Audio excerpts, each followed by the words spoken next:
새해를 생각하면서 몇 개월 전부터 제 마음을 채운 것이 있었습니다.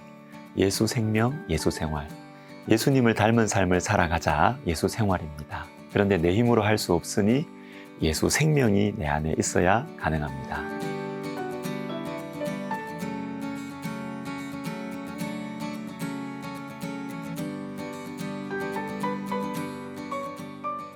예수 생명, 예수 생활이 생각날 때 떠오르는 말씀이 있었는데요. 요한복음 15장입니다. 내 안에 거하라. 나도 너희 안에 거하리라. 가지가 포도나무에 붙어 있지 아니하면 스스로 열매를 맺을 수 없음 같이 너희도 내 안에 있지 아니하면 그러하리라. 아멘. 여러분, 우리는 열매를 맺어야 되는데 스스로 할 수가 없어요.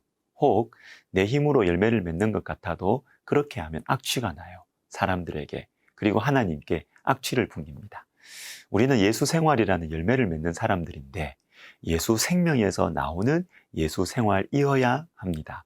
예수 생명, 예수 생활입니다. 이제 조금 있으면 예수님께서는 십자가로 가십니다. 요한복음 14장부터 16장은 남겨둔 제자들에게 마지막으로 주시는 말씀인데 다락방 광화라는 별명도 가지고 있습니다.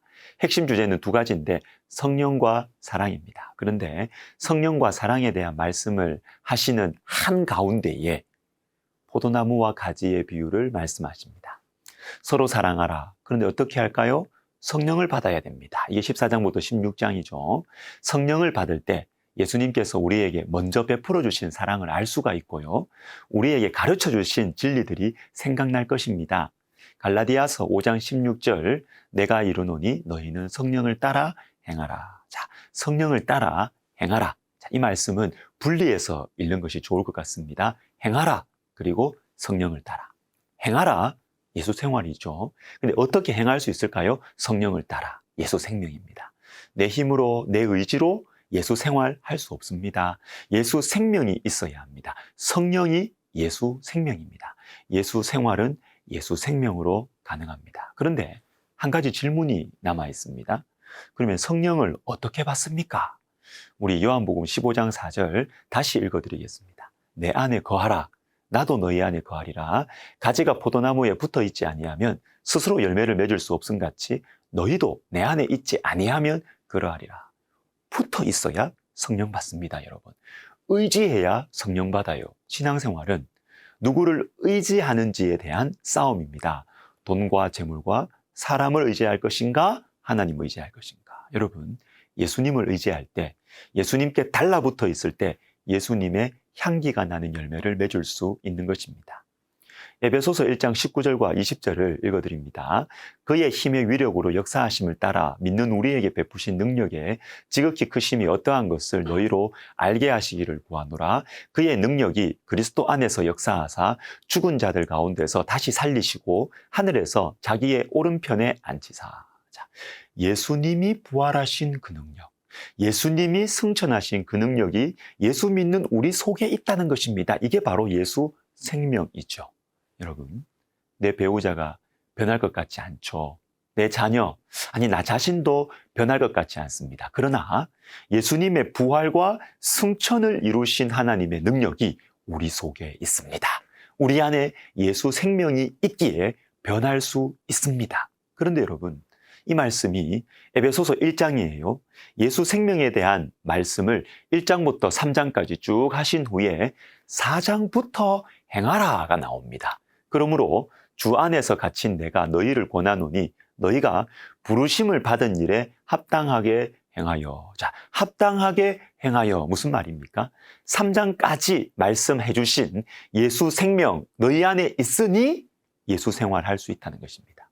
행하라는 말씀만 있으면 예수 생활만 해야 된다면 듣기는 좋지만 저는 좀 부담스러워요.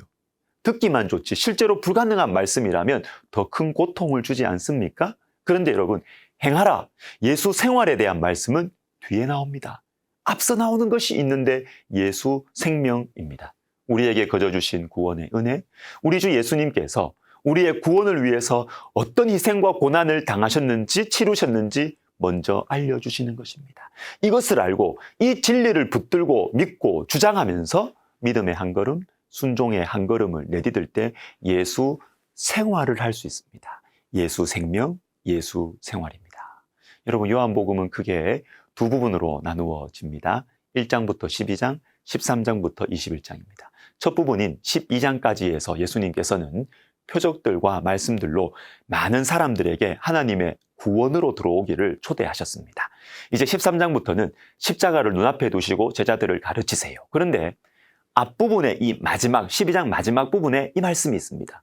예수께서 외쳐 이르시되 나를 믿는 자는 나를 믿는 것이 아니요 나를 보내신 이를 믿는 것이며 나를 보낸 자는 나를 보내신 이를 보는 것이니라. 자, 외쳐 이르되 표적들, 말씀들 통해서 다양한 방식으로 복음을 전하셨습니다. 구원의 메시지를 전하셨습니다. 그리고 나서 마지막으로 외치십니다. 나를 믿으라. 그래야 산다. 예수를 믿는 것이 바로 예수님을 의지하는 것입니다. 오늘도 우리는 예수님의 이 외치시는 음성을 듣습니다. 예수님 의지하며 살라고, 예수님께 달라붙어서 살라고. 여러분, 오늘도 올해도 주님은 우리에게 외치실 것입니다. 기도하겠습니다. 주님을 의지하며 주님께 달라붙어 살라고 올해도 우리에게 외치시는 그 주님의 간절한 음성을 우리가 듣고 예수님께 달라붙어서 예수 생명, 예수 생활의 열매를 맺는 올 한 해 되게 하여 주옵소서. 예수님의 이름으로 기도하옵나이다. 아멘.